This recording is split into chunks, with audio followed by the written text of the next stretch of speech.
llegar hasta abajo, porque aquí queda... En Joan porta una finca surera que ja era del seu pare. A les Gavarres, l'extracció del suro és una activitat molt comú a causa de l'abundància de deveses. A veure si sale, bé. Al bosc mediterrani tenim unes característiques diferents d'altres boscos, que és que el limitant del creixement és l'aigua. En aquest arbre li hem de deixar l'aigua que ell necessiti. I perquè li deixem l'aigua que ell necessiti, doncs hem de fer les rotllanes netes, hem de treure la brossa, com ara veieu aquesta brossa que s'ha tret aquí, perquè s'ha netejat aquest camí. Doncs, bueno, tot això deixarà la fulla aquí a terra, deixarà la matèria orgànica aquí a terra i aquests arbres podran créixer. Llavors, al poder créixer, poden produir. I si poden produir, ens poden revertir en diners la feina de la conservació del massís. El primer que es fa per pelar és la corona i el segon és aprofitar les juntures de dilatació i, si no, amb un cop de destral per separar, per fer la palanca. Perquè la destral s'emplea no només per tallar, sinó sobretot per fer palanques.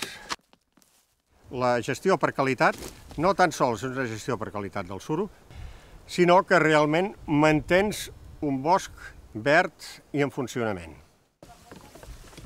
Estic produint un producte que jo crec que el faig amb qualitat i que aquesta qualitat pot pagar això, sempre i quan el tap de suro valgui. O sigui, si substitueix el tap de suro, tot això se'n va a terra. Si ara jo abandono això, el que passarà és que no el passarem, en 3 anys no el passarem per aquest camí, però de moment tampoc passa res dramàtic de pressa. Ara, a la llarga, què passa? Al anar densificant els boscos sense cap control, el Mediterrani porta a exhaureixes l'aigua.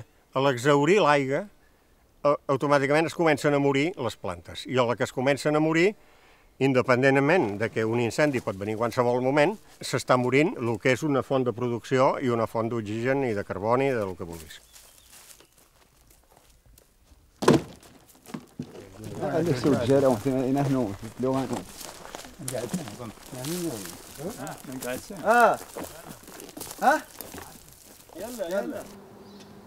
Quina energia costa fer aquest suro, aquest material?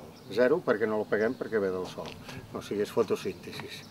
Quina energia costa el tap metàl·lic, que és alumini, als forns, que, bueno, un disbarat. I el plàstic, un altre disbarat. Vull dir, des del punt de vista ecològic i econòmic, primer, que fa 300 anys que tapem amb el mateix, que té un efecte de filtre molecular que l'altre no ho té, que té els efectes que té el suro, que pots comprimir un 100% quasi bé i l'altre no el pots pràcticament ni comprimir.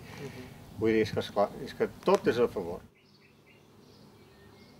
La substitució del tap de suro pel de plàstic suposaria l'abandó de moltes d'aquestes sureres i posaria en perill la continuïtat d'un dels ecosistemes forestals amb més biodiversitat del món.